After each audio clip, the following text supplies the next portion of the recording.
Hey Phil, sorry I'm late, man. Hey, no, it's all good, man. Yeah, I was just talking with Jesse real quick, and it said, there's a couple of things going on over there. Yeah, it's chaos, man. Jeez. Yeah, we had like a bomb scare in the center of London, and I got caught in traffic. Anyway, but yeah, I'm home now, so it's all good. Hey, I'm just glad you made it out and got home and nothing to Yeah, be concerned about. I think it's probably will turn out to be a hoax or something, but they've just locked down the whole of the center there. Anyway, Yeah, no, it's all good, man. I appreciate you taking the time. I mean, don't worry about it. Like I know you're kind of rushing around a little bit. It's all good. So all good. yeah, for sure, man. But happy to be talking with you, Yannis, and looking forward to the new album, man. How excited are you? I mean, this album's coming out in just a couple of weeks on the 17th. So how pumped are you to have this album finally be out? Yeah, so excited, man. It was a long process to write it. And we're just so happy with it. Like it's just sort of our favorite thing right now. And It's been amazing to play some songs live. It's weird. Like when we were writing, we were writing in the depths of lockdown, and it really, for a while there, it really didn't feel like we could even hope too much about the record being released. It just felt so remote that we didn't want to kind of tease ourselves with thoughts of, oh, can you imagine what this is going to be like when it comes out and stuff. So we had to kind of just keep our expectations in check. And now that it's about to be released and like the world has kind of reemerged, live music's back on, people are allowed to get together, festivals are back on, you can see your friends and all of that. I feel like this record is made for that moment. So it's really exciting. It feels like it's dropping right at the right time. Yeah, and I mean, and it's a lot of changes, so to speak, with this album. I mean, a lot of firsts, I should say. I mean, first album as a trio, first time you guys have worked with multiple producers on one album, and how did those changes specifically, and also everything going on in the world with the pandemic and COVID and all of that, and having to write and come up with the album essentially remotely. How did all of that kind of change the experience of recording and the construction of the album?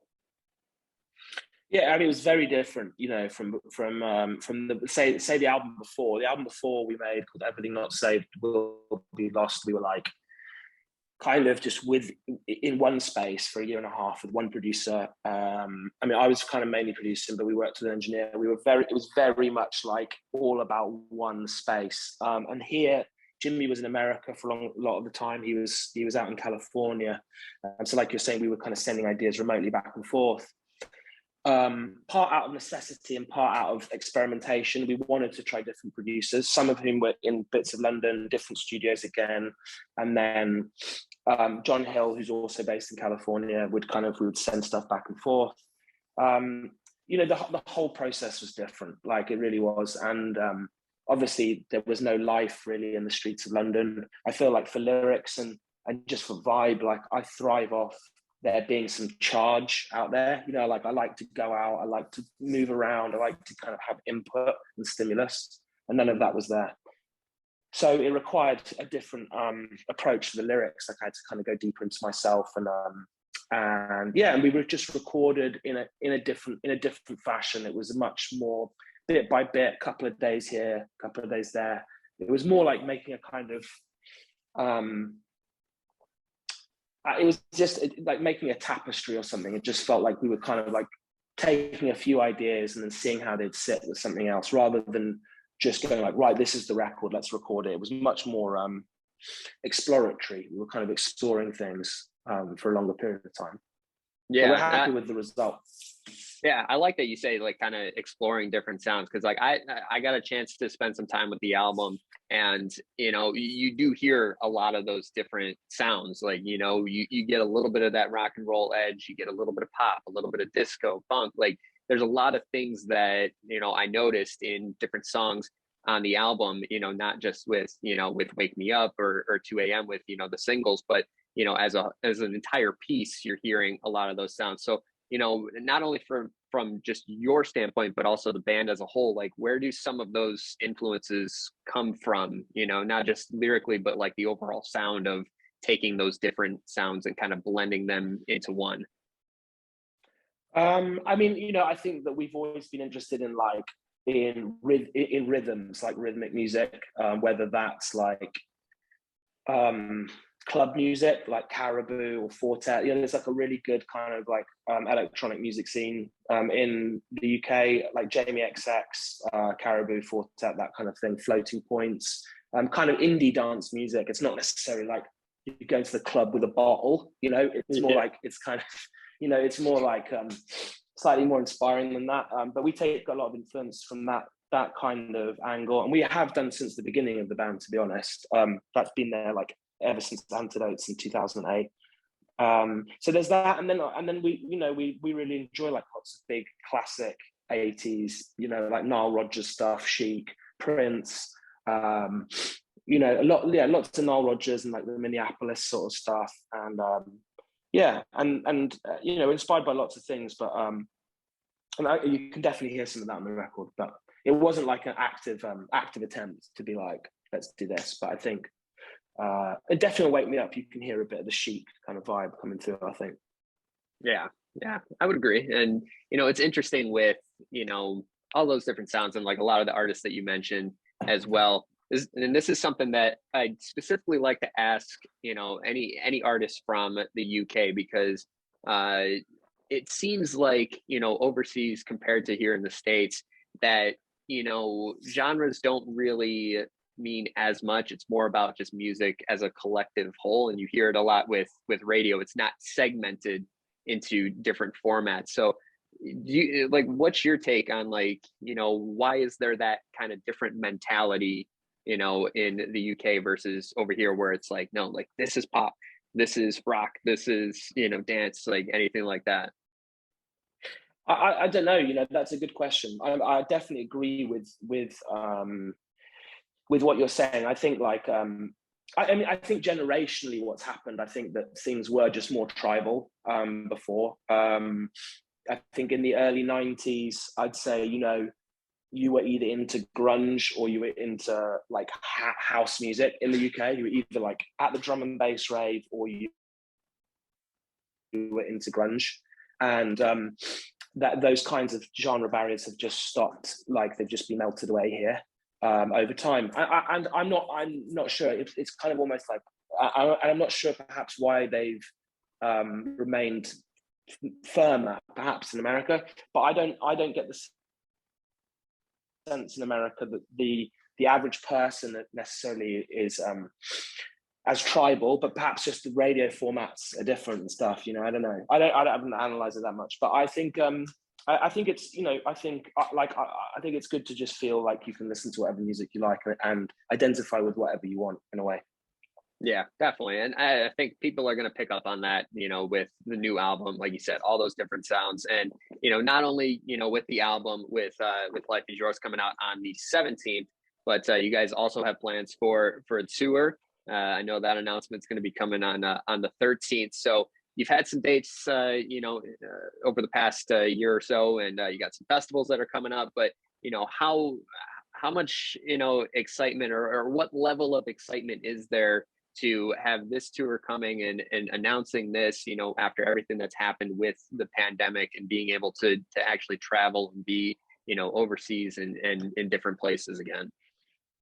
We're super stoked. I mean, especially about coming back to North America, because I think we were in North America like at the start of the first, like we put out two kind of connected records. We put out a part one and a part two, and we toured part one.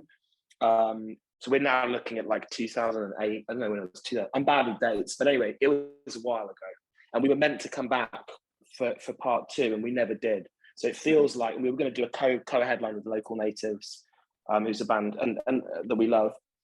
And then obviously that all got scuppered. So it was kind of a real bummer for us that happened. So now that we're going to get to come back and play a bunch of shows, it's going to be awesome. And I think, you kind of touched on it, but like just having had live music and touring and travel in general stop and be kind of taken away, as it were, that the fact that that's now re-emerging just makes the experience of touring like much more gratifying and more appreciated, I think, by us and actually in the crowds. Like we went over to Europe last week, and You could just sense like an extra level of excitement in the crowd, that people were just sort of happy to be in a room with each other again, and to hear loud physical music with a big light show, and that whole experience that hasn't been there. It just isn't the same watching something on YouTube or like on your computer. It just isn't. And so yeah, we're going to come back to the States and put on a big old show. It's going to be sweet. Yeah, well, we're looking forward to it, and again, looking forward to the new album coming out on the 17th. Yannis, I appreciate you taking the time, man. And I want to end with one last question that's a little bit off the wall that I'm hoping you can explain a little bit. So, you know, before you were in Foals, you were in Edmund Fitzgerald, and you describe it as a math rock band. Can you explain what math rock is? Yeah, it's like a kind of a term that was used. I think there was like a bunch of bands actually in Chicago that were like, you could also probably call them like post-hardcore bands or something, but they were like bands with riffs. None of them were like very commercial, you know. I don't think they kind of got much radio play or stuff like that, but it was quite a big underground sort of scene of bands who wrote quite strange, often instrumental rock songs with like weird, chunky, often odd time signatured riffs. And there was a phrase that came out that referred to this scene as math rock. And lots of me and my friends in the UK were inspired by lots of those bands.